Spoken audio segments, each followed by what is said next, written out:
Un encuentro con su palabra, porque secase la hierba, marchitase la flor, mas la palabra de Dios permanece para siempre.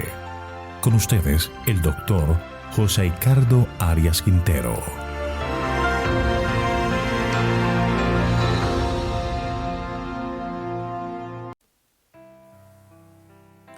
Hoy estudiaremos Amós capítulo 8, el canastillo de fruta de verano. Para ello vamos a orar. Padre eterno y bondadoso, nos acercamos a ti con corazones agradecidos por el perdón que nos ofreces, por tu gracia, por tu misericordia. Y venimos también penitentes suplicando que nos ayudes a vencer nuestro pecado, pero también, Señor, que nos ayudes a entender tu palabra, que tu Espíritu Santo esté con nosotros y que Él nos enseñe las verdades que quieres revelarnos a través de tu palabra. Gracias, Padre, por escucharnos y otorgarnos tu perdón y salvación, pues lo pedimos todo en el nombre de Jesús. Amén. Con los capítulos 8 y 9 llegamos al final de uno de los profetas menores, un hombre sencillo, un hombre de campo, llamado a ocupar un lugar en la historia de Israel como profeta del Señor, un mensaje de juicio impartido para el llamar al arrepentimiento al pueblo. Vamos a estudiar estos últimos capítulos del libro de Amós. El capítulo 8 habla del propósito de esta visión, que era mostrar que el pueblo estaba maduro para el juicio y se estaba agotando la tolerancia divina. Dios llamó a Israel vez tras vez a que se arrepintiera de su pecado, que dejaran la idolatría, que lo buscaran de corazón. El Señor les perdonaría. Pero todo este tiempo que Dios les había dado para que se arrepintieran, lo que hizo fue prolongar el pecado de Israel. Entonces Dios ejecutará su juicio contra este pueblo rebelde. Leamos los versículos 1 al 3, donde se muestra una visión especial. Dice: Esto me mostró Jehová, el Señor, un canastillo de fruta de verano. Y me preguntó: ¿qué ves, Amós? Y respondí: un canastillo de fruta de verano. Y me dijo Jehová: ha venido el fin sobre mi pueblo Israel, no lo toleraré más. Y los cantores del templo gemirán en aquel día, dice Jehová el Señor. Muchos serán los cuerpos muertos y en silencio serán arrojados en cualquier lugar. Se le presenta al profeta un canastillo de frutas maduras, probablemente las frutas que más rápido maduran, que son los higos. Cuando la fruta está a su punto, pues debe ser recogida la cosecha, no se puede dejar para otro momento. Así, la maldad de Israel está llegando a su tope. El Señor solo tiene que venir a dar la recompensa pertinente a un pueblo rebelde que no quiere reconciliarse con Dios. Esta figura presenta adecuadamente la condenación final de Israel.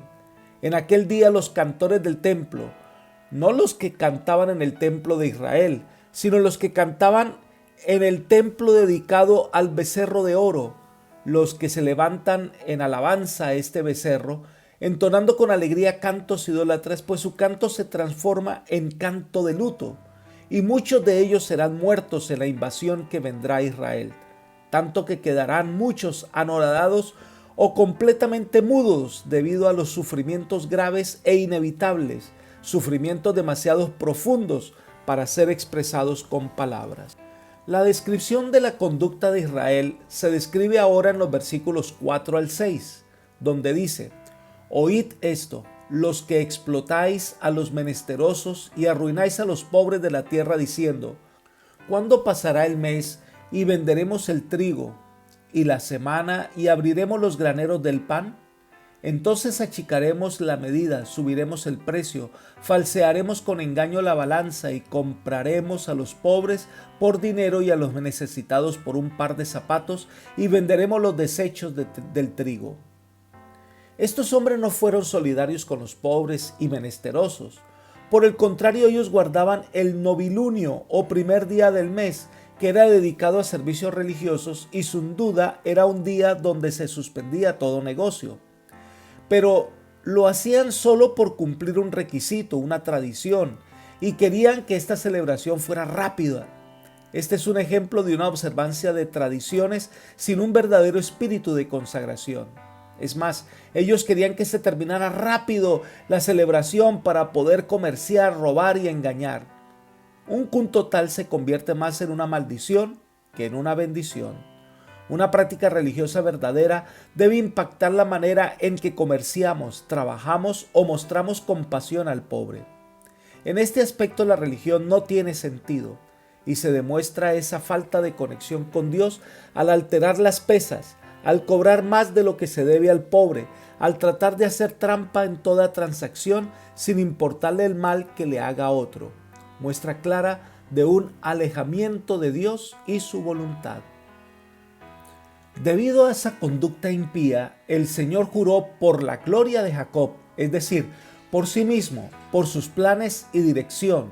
Leamos los versículos 7 al 10. Jehová juró por la gloria de Jacob, no olvidaré jamás ninguna de sus obras. ¿No se estremecerá la tierra por esto?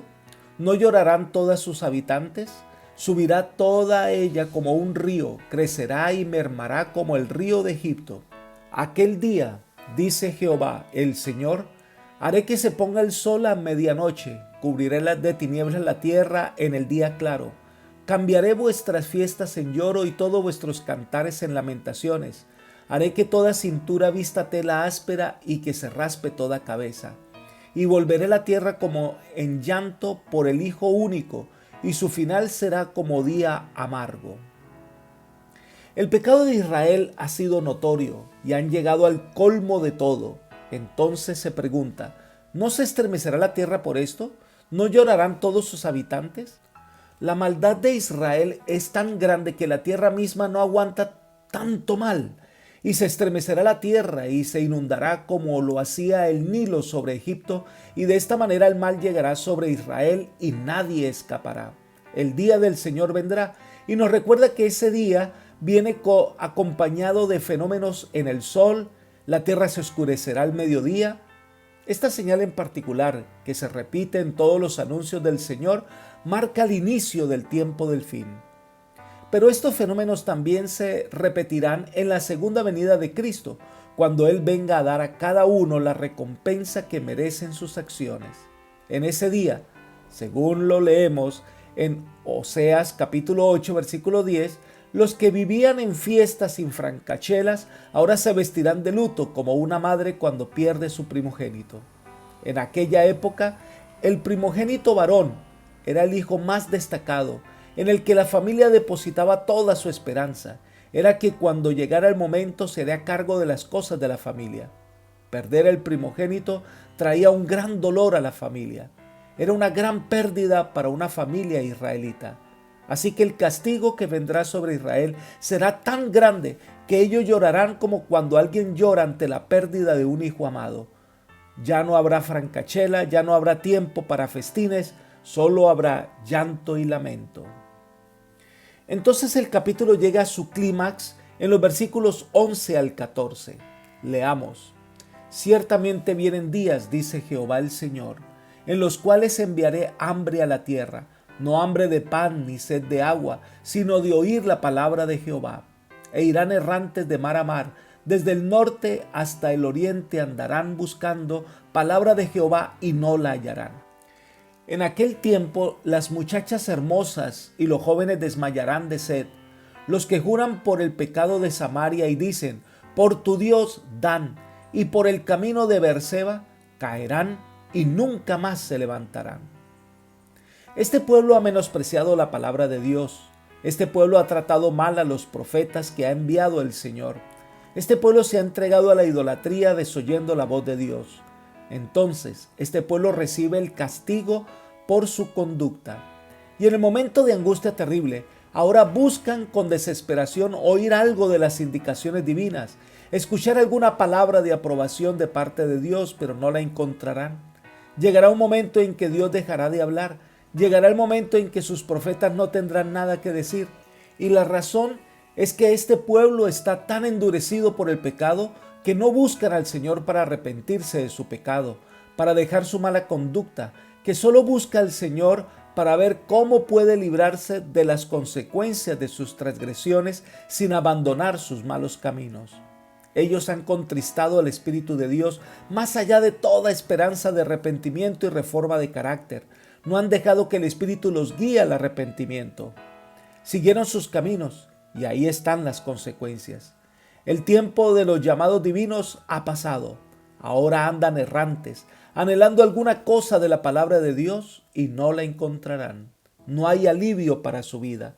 Ya no podrán ir al templo a adorar a Dios, ya no oirán más la voz del Señor llamándolos al arrepentimiento. Todos desmayarán de sed, todos vivirán bajo aflicción. Pero a pesar de esto, según entendemos del texto, ellos no abandonarán su camino de maldad. Ellos siguen yendo a Adán, siguen yendo a Berseba, siguen confiando en sus dioses falsos. Por eso caerán y nunca más se levantarán. Esta historia de Israel se volverá a repetir al final del tiempo, cuando las plagas caigan sobre la tierra, que serán castigos terribles de parte de Dios sobre los hombres rebeldes. Ellos tratarán de encontrar respuestas a sus males y buscan desesperadamente alguna palabra de alivio, alguna palabra de Dios, pero no la hallarán. Igual que los israelitas, buscan alguna solución, pero no se arrepienten de su maldad. Elena de White describe ese momento diciendo: quienes habían menospreciado la palabra de Dios corrían azorados de un lado a otro, errantes de mar a mar y de norte a oriente en busca de la palabra del Señor. Dijo el ángel: no la hallarán. Hay hambre en la tierra, no hay hambre de pan, ni de sed de agua, sino de oír la palabra del Señor. ¿Qué no dieran por oír una palabra de aprobación de parte de Dios? Pero no, han de seguir hambrientos y sedientos. Día tras día descuidaron la salvación, estimando en más las riquezas y placeres de la tierra que los tesoros y alicientes del cielo. Rechazaron a Jesús y menospreciaron a sus santos. Los sucios permanecerán sucios para siempre. Libro Primeros Escritos, página 281. El día de la retribución ya será demasiado tarde. El que es justo será justo, pero el impío será impío y recibirá lo que merecen sus obras. Apreciado amigo y hermano, Dios nos ha dado tiempo suficiente para que todos podamos escuchar la amonestación del Señor. Dios ha dado tiempo suficiente para que los hombres puedan arrepentirse, para que llegue el momento de entregarse completamente. Pero llegará el día en que este tiempo pasará. Ya no habrá más llamados al arrepentimiento y el juicio de Dios será evidente. Cristo vendrá. El día del Señor será una realidad. ¿En qué grupo vamos a estar? Por eso, la decisión que tomes hoy determinará tu futuro. Por eso, la invitación del Señor es que te entregues hoy de corazón, que puedas hoy rendirte al Señor, que abras tu corazón para que el Espíritu Santo pueda transformar tu vida y darte esperanza. Que el Señor te bendiga y te guarde. Es mi oración por ti hoy. Amén.